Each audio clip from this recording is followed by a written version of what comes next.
I was surprised when I was looking up. You've only been in 5 episodes of Poker Face. Feels like you're a much You're not more. impressed? You I'm not you impressed at all. No, no, no. are you not I'm impressed? surprised. Uh I'm I'm surprised because I feel like you're a much more sort of lingering presence in a good way. It feels like you've been on a lot more of the show. Are you just scenes have been cut from every episode? What's going on here? yeah, I was in it was actually a show about Luca and I don't know, the editor just went crazy. Yeah, it's been five, which is actually I think the most that aside from Natasha because she's always in a new setting. So Luca has failed his way in some ways up the ladder of the FBI and their paths keep crossing for better or worse. Well, it's interesting that you put it that way, failed this way, because I feel like out of all the characters, even Charlie, a lot of these people are not motivated by goodness. And even his, FBI colleagues seem just disgruntled and annoyed and not actually like they want to pursue anything. He may be the purest person on this show. Do you think that's a fair assessment?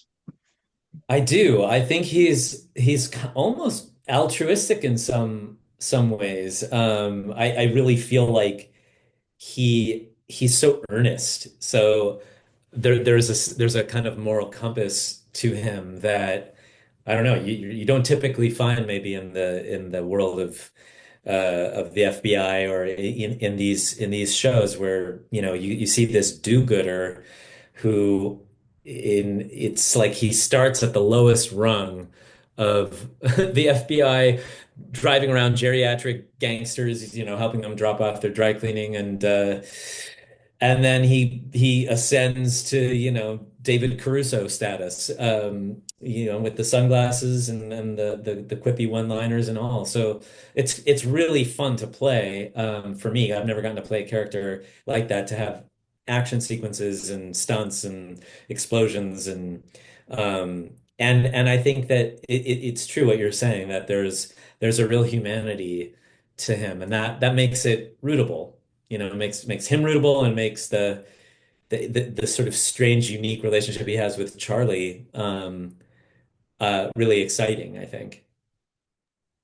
I won't ask you to name a show or a movie, but has there ever been a project you've been on in your own line of work where you're the only one just trying to do your job and everyone else is just like, let's just finish the day, like enough with this?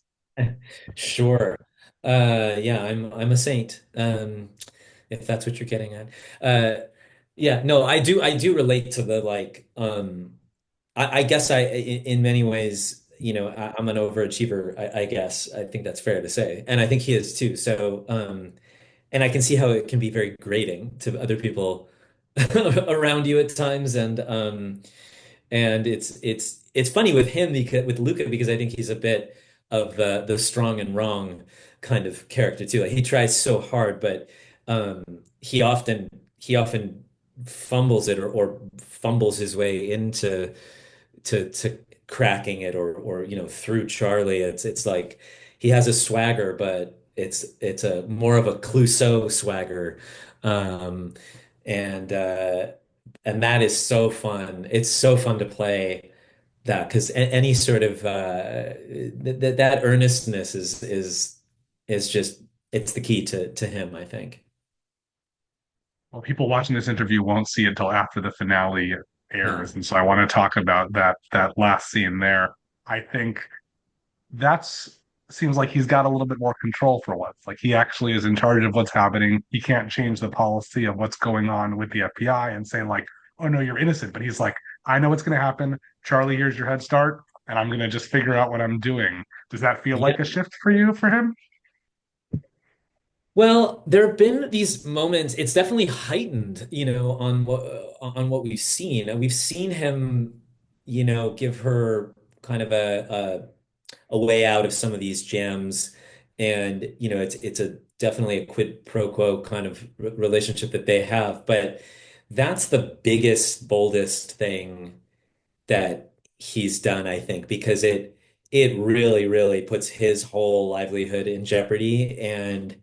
Um, but I think he believes so much in her and he knows, that there's this bond between them. So I think it's a pretty bold moment. I mean, to be in the like as an actor too, to get to be part of this like car chase and these explosions and saving the girl and um that's just like there's so many iconic moments in that episode that I feel like even like the character of Luca probably is self-aware that hey, this is that moment that I've seen in Point Break, or that I've seen in The Fugitive, or I get to be uh the detective um busting this case wide open, or throwing myself in front of uh moving cars, and here I am, and then he chooses the noble but dangerous path, which is all right, I'm gonna let you go. And I think it's like the next time these two meet, is it going to be what's going to happen? I mean, is he going to have to, is he going to end up having to have a shootout with this person, or take her into custody? And it feels like they've really teed it up in this beautiful, very, romantic, uh, classical kind of way. I was going to say we have no news yet on season three, but No. is Luca even in it? Has he been fired? Is he joining, Charlie on her side because the FBI isn't so impressed with him yet? Is this a catch me if you can type scenario? Do you have a preference for what you'd like, given that you probably have no control over what's going to happen? Yeah, since I have no power, I can say anything. Um, I I mean, I love the Catch Me If You Can model is such a great reference, because um there's a game to it, and there's like a flirtation to it, and it's that's just so intoxicating, really, like to read when I get the script, to play on the set, to watch. Um so it feels like, I mean, I trust that the writers are so sharp, and Ryan obviously is just one of a kind mind, and the surprises and the twists and turns that he's able to weave into this show, and just in the way he does in his films and Knives Out, and kind of like blows your mind. And it's like airtight also, which is always, you're like, is that even possible? And you kind of have to go back and watch it again, and you're like, God, wow.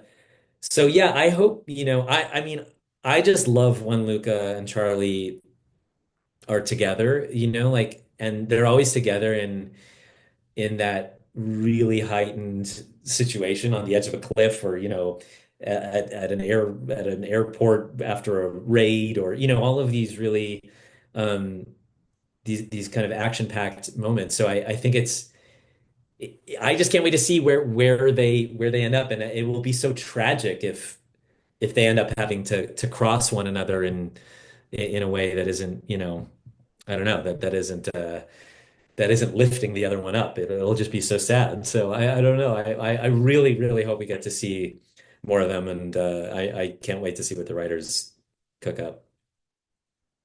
Yeah. Well, since this is awards buzz, now that this show, is over for the time being, we're waiting on news. What have you seen recently? What should poker fans watch next? Oh wow. What have I? Oh my God. This is sort of silly. I am watching Mad Men now, because somehow I was had my head in a hole for so long, and I hadn't really seen it. And so, I mean, that's just astounding, that show. And that's been just a joy every time the fact that I get to actually watch that for the first time. Succession, I finished. I know these are already sort of the past. Next on my list, though, is The Rehearsal. So I haven't seen The Rehearsal yet, but everybody has been talking to me about that, and I've been watching some of the studio. I haven't finished, but I think that's fantastic. What else? Yeah, that's off the top of my head. Those are the ones I'm at. What do you recommend? Or you maybe can't say, but I know I should say there's a lot of great stuff out there, but definitely a lot of good stuff. I will since this is premiering on the 10th, I'll say Too Much is a fun new show on Netflix, which is starting too on the much. 10th. Okay, So much. definitely one Yeah, to yeah. check out. Okay, okay, good to know. I will definitely check that out. So, well, thank you so much, Simon. I hope to talk again. I'm excited by the many myriad possibilities for season three, and hope that Luca is back in a big, maybe not so bold, but definitely worthwhile Yeah. way. Yeah, me too. Thanks. All right, nice to meet you. Thanks so much, Simon. You too.